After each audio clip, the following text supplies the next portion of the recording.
Hiriirri mormii hundeeffama magaalaa Shaggar godina addaa Oromiyaa naannoo Finfinnee bulchiinsa magaalaa Sabbataatti adeemsifame.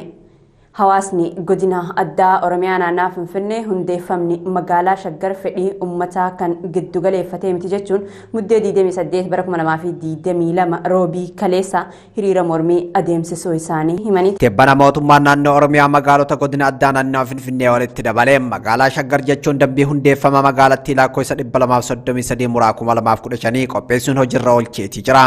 Akka dambiin hundeeffama magaalaa Shaggar ibsutti magaalaa Shaggar jedhamuun bakka tokkotti kan gurmaa'an magaalota aanolee fi gandoota magaalaa Finfinneetti marsanii jiranidha. Isaanis magaalota Buraayyuu, Koloboo, Sulultaa, Laga Xaafoo, Laga Daadii, Galaanii fi Sabbataa yoo ta'an gandoota aanaalee Walmaraa, Sulultaa, Barraaq, Aqaaqii fi Sabbataa Hawaasirraa magaalichatti makamanidha.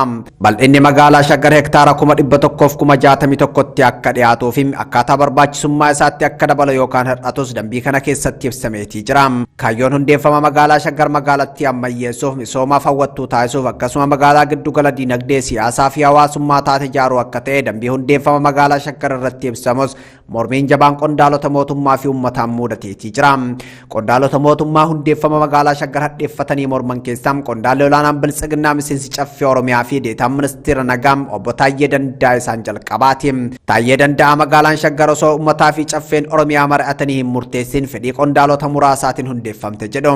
Gama biraan ammoo uummanni godina addaa Oromiyaa naannoo Finfinnee muddee 28 bara 2022 roobii kaleessaa hundeeffamni magaalaa Shaggar miira uummatummaa kan hin qabnee fi faayidaa uummataa kan eegee miti jechuun akka dhaabbatuuf hiriira mormii magaalaa Sabbataatti adeemsisaniitii jiru. Hiriira kana irratti murteen miira uummatummaa hin qabne dirqamaan uummata irratti fe'amuu hin qabu jechuun kan gaafate hawaasni godina addaa Oromiyaa naannoo Finfinnee gaafiin Finfinnee irratti qabnu osoo deebii hin argatiin magaalaa biraan fedhii uummataa malee hundeessuuf fudhatama hin qabu jedhaniitii jiru. Hundeeffamni magaalaa Shaggar beekamtii caffee Oromiyaa fi mana maree aanaaleetiin alam ta'uu kan himu namni hiriira kana irratti qooda fudhateem kaayyoon hundeeffama magaalaa kanaa lafa qotee bulaa Oromoo saamuudha jedha. Itti dabaluun gandoonni baadiyyaa dur godina addaa naannoo Finfinnee irraa tajaajila argataa turan kan magaalaa Shaggar jalatti waan hin hammatamneef amma gara Walisoo yookaan Adaamaa yookaan Fiicheef deemanii tajaajila akka argatan godhamanii jiru jedha. Magaalaan tafkii kiiloomeetira 5 irratti cittee osoo hundeeffama magaalaa Shaggar jala hin galeen hafteem hawaasni magaalattii fi naannoo ishee jiraatu tajaajila hawaasummaa argachuuf godina Shawaa Kibba Lixaatti akka imalan dirqisiisaa jira. Kanaaf hundeeffamni magaalattii fedhii uummataa kan giddu galeeffatee waan hin taaneef haa dhaabbatu jedhan namoonni hiriira kana irratti qooda fudhatan kan OMN. Hiriirtonni kumaatamaan lakkaaman hiriira mormii hundeeffama magaalaa Shaggar irratti kan hirmaatan yoo ta'an dhaadannoowwan garaagaraa baanaalee irratti barreeffamu mul'ataniitii jiru. Sagaleen uummataa murteessaadha. Mootummaan naannoo Oromiyaa murtii miira uummataa giddu galeeffate waan hin murteessiniif irra deebiin haa ilaalu jechuun gaafataniitii jiru.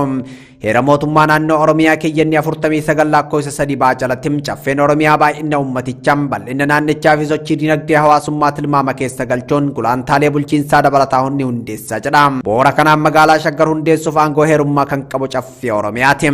Caffeen Oromiyaa labsiin bahee uummata ni fayyadamoo hin fayyadu jechuun erga mari'atee murteessee booda qaamni hojii raawwachiiftuu dambii bahee uummata irratti mariisuun yoo uummanni itti amanee hundeeffama jechuun namoonni garaagaraa adeemsa heeraa eeruun yaada isaanii barreessuu irratti argamu. Heerri mootummaa naannoo Oromiyaa kana jedhus qaamni hojii raawwachiisaa naannichaa caffee Oromiyaa fi uummatas osoo hin mari'achiisin hundeeffama magaalaa Shaggar labsuun akka uummanni ija shakkiiteen hundeeffama magaalattii ilaaluu taasiseetii jira. Uummanni waan nuuf hin taane hin fudhannu jechuun mormii isaa akka itti fufu ibseetii jira.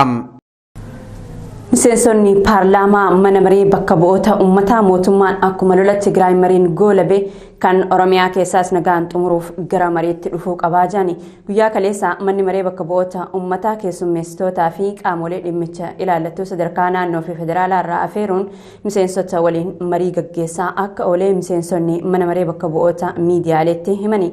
Rakkoon Oromiyaa keessatti qufteef furmaanni akkuma kan Tigraay sanatti qaama sadaffaa of gidduu seensisuun mari'achuudhaan malee tuffii gamaa fi gamanaatiin wanti furamu hin jiru jechuun miseensonni mana marichaa yaada kennu. Miseensi mana maree bakka bu'oota federaalaa obbo Tolaa Haayiluu miidiyaaleef yaada kennaniin Oromiyaan abbaa dhabdeertiin daangaan naannoo sarbamee hidhattoonni naannoo biraa seenanii badii dhaqqabsiisaa jiru. Lola mootummaan waraana bilisummaa Oromoo gidduutti adeemaa jiruunis sochiin diinagdeef hawaasummaa boora'eera. Kanaaf filannoon nuti qabnu gaaddisa jalatti dhufuun mari'achuu qofa jechuun afyaayii mana marichaaf yaada keenya ibsine jedhu. Maricha irratti rakkoon nageenyaa Oromiyaa rakkoo biyyattii waan ta'eef rakkoo Oromiyaa keessa jiru waraanaan furuuf yaaluun dubbii maraatummaati jechuun marii sa'aatii dheeraa fudhatee adeemsifamuu miidiyaaleetti himan mari'attoonni. Ji'oota dura miseensonni mana marichaa dhimma Oromiyaa keessa jiru ilaalchisee waltajjiin marii akka mijatuuf afyaa'ii mana maree uummataa obbo Taaggasaa Caafoo gaafatanis deebii quubsaa waan dhabaniif mallattoo miseensotaa walitti qabuun waltajjiin cufaa akka adeemsifamuuf dirqisiisuu isaanii odeeffannoon ani yaadatama.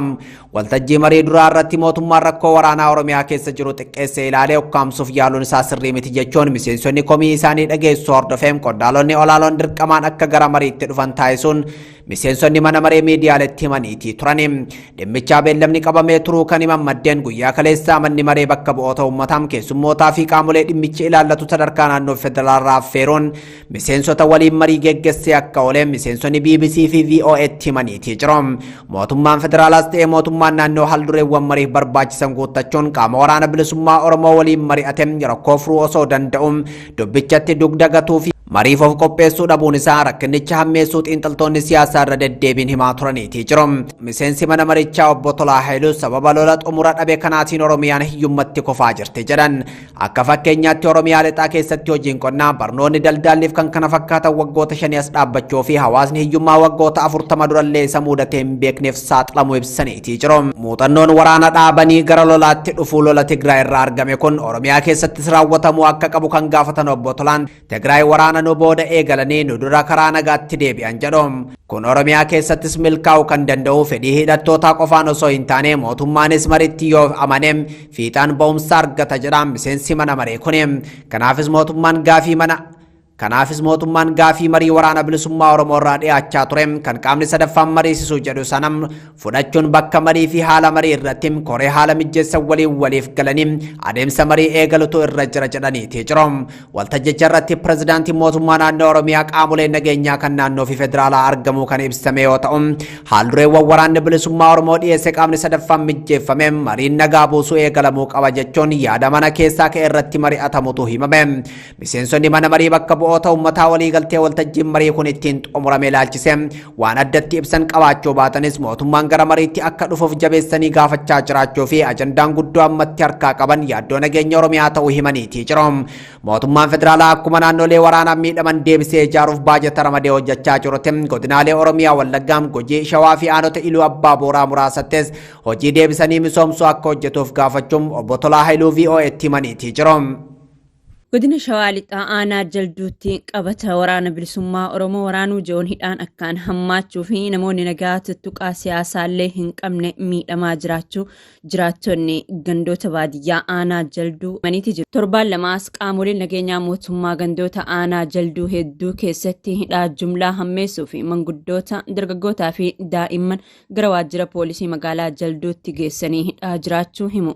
Obbo Seefuu Jaadaa manguddoo umriin isaanii 70tti dhiyaatu ta'uu kan himan maddeen jaarsi kun sababa umriitiif illee erga qeerraa fagaachuu dhiisanii turanii jiru jedhu. Ta'us tibba kana deeggaraa waraana bilisummaa Oromooti ja'amuun humnoota mootummaatiin qabamuu manguddoo kanaa himaniiti jiru. Obbo Seefuu Jaadaa dabalatee namoonni kanneen biroo kibxata dabree qe'ee isaaniirraa qabaman erga hidhamanii guyyaa 3 ta'anii hanga yoonaatti mana murtiitti osoo hin dhiyaatin jiraachuu odeeffateeti jira.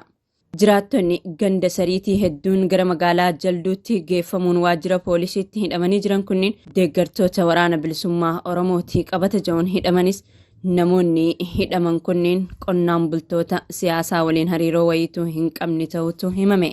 Godinaalee Oromiyaa hedduu keessatti qurxummii balleessuuf galaanicha gogsuu dhaadannoo ji'oon uummanni waraana bilisummaa Oromoo deeggartan jaamuun gidiraa hamaa keessa jira. Dhaabbileen federaalaa kanneen akka daandii qilleensaa Itiyoophiyaa, galiiwwanii, gumuruukii fi kanneen biroo keessatti olaantummaan saba tokkoo qofti calaqqisiifamaa jiraachuun ibsameeti jira. Hojjettoonni Komishinii Gumuruukii yaada kennan dhaabbatichi dhalattootuma saba tokkootiin dhuunfatamee jira jedhani. Waajjirichi waajjira federaalaa ta'uun hafee waajjira naannoo tokko qofa fakkaataa kan jedhan hojjettoonni kunneen saboonni biroo caasaa waajjirichaa keessaa dhiibamuu dubbatani. Dhalattoonni Oromoo dhaabbilee kanneen keessatti hojjetan dhiibbaa sabummaatu nurratti raawwatamaa jira jechuun dubbatu. Dameewwan dhaabbanni kun Oromiyaa keessaa qabu keessatti olaantummaa kan qabu dhalattoota saba Amaaraati jedhani. hojjettoonni dhaabbatichaa sadarkaa guddina isaaniitiin osoo hin taane ilaalcha sabummaatiin ramadamuu jedhani. Rakkinichi akkuma dhaabbilee federaalaa maratti jiraachuu immoo OMN'tti kan himan qondaalli bilxiginnaa tokko dhimmi kun waltajjiiwwan hedduu irratti ka'ee furmaata akka argatu gaafatamaa jira jedhani. Rakkoo kana hundee irraa furuu fi hirmaannaa sabootaa cimsuuf afaan hojii mootummaa federaalaa irratti fooyya'insa taasisuun murteessaa ta'us ni dubbatani. Miseensonni koree giddugaleessaa sadarkaa olaanaa gamtaa Afrikaa pireezidaantiin Naayijeeriyaa duraanii Olusegun Obasanjoo fi pireezidaantiin Keeniyaa duraanii Uhuru Keeniyaattaatiin durfamuu guyyaa har'aa magaalaa Maqalee seenuutu himame. Pireezidaantiin mootummaa naannoo Tigraay Dr. Dabratsiyoon Gabramikaa'elee fi aangaa'onni olaanoon mootummaa naannichaa biroo jiila hoggantoota gamtaa Afrikaa kanaaf buufata xiyyaaraa idil addunyaa Aluulaa Abbaa Naggaa Maqaleetti argamutti simannaa taasisanii jiru. Daawwannaa kanaan hojiitti hiikamuun waliigaltee araaraa mootummaa federaalaa fi Tigraay kan gamaaggamu ta'uu fi hanqinoota jiran irratti kan mari'ataman ta'utu himame. Daawwannaan hoggantootaa fi koree araaraa gamtaa Afrikaa kun waliigaltee araaraa Afrikaa kibbaatti taasifame booda kan jalqabaati jedhame.